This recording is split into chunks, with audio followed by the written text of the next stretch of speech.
Well, ladies and gentlemen of the press, this is the leadership of Azimio la Umoja One Kenya Coalition Party, together with the delegates to the proposed bipartisan discussions that are scheduled to be beginning shortly.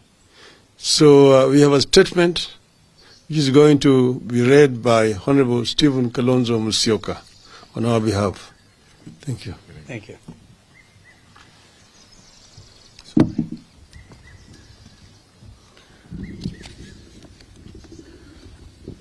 Ladies and gentlemen, this morning, or is it up to late this afternoon, the leadership of the Azimio la Umoja One Kenya Coalition Party, including those from the Houses of Parliament, met with our delegates to the envisaged national dialogue to review developments on the envisaged talks. Any reasonable observer of the happenings in the last few weeks will agree with us that Kenya Kwanza has no intention whatsoever of holding any dialogue at all, let alone one that is honest, transparent, and bipartisan. They have exhibited absolute bad faith from the beginning, and we will highlight the same as follows. Number one, when Honorable Ruto invited us for talks, he did not in his speech capture the entire framework for talks as had been agreed upon with the emissaries he sent to us. This includes leaving out key issues on the cost of living and electoral justice, which are of utmost importance to us and the people of Kenya. Number two, the delay in naming his team is another sign of a lack of seriousness that has been made worse by the inclusion of members of the Azimio coalition in his team, when the whole country knows that respect for multi-party democracy is one of the key issues we have put on the table. Number three, to date, Kenya Kwanza has failed to name the leadership of his team as a way of stonewalling. Number four, last evening, we learned of a motion drafted by Kenya Kwanza leadership, allegedly aimed at setting up a joint select committee in Parliament.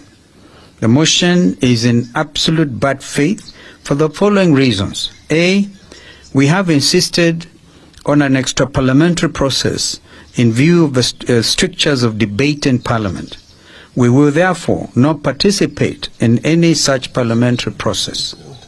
B, the motion is disguised as a product of bipartisanship, when in fact the leadership of Azimio in Parliament were neither aware nor consulted in its drafting.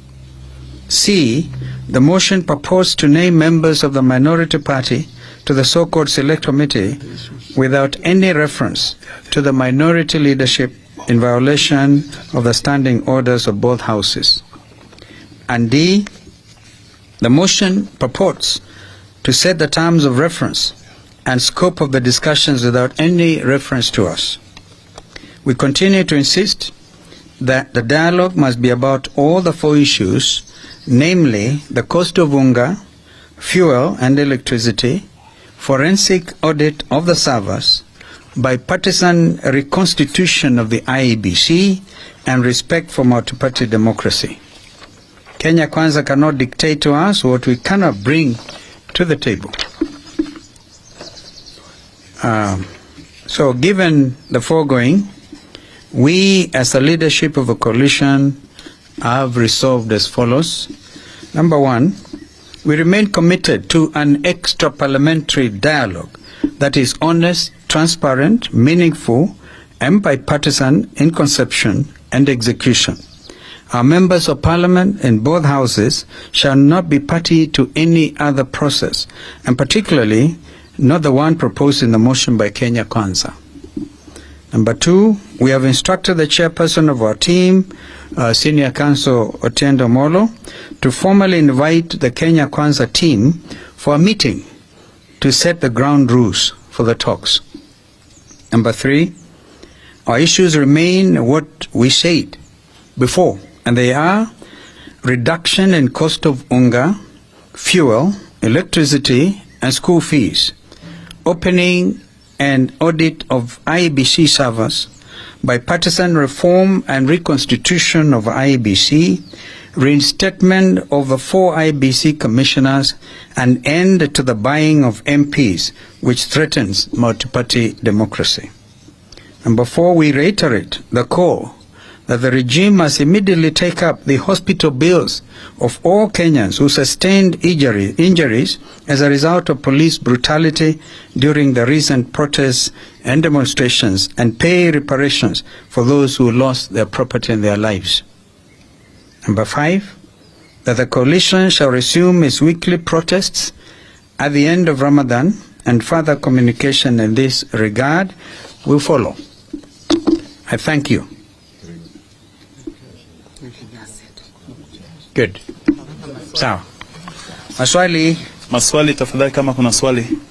Pengine baada ya iftar. Asante.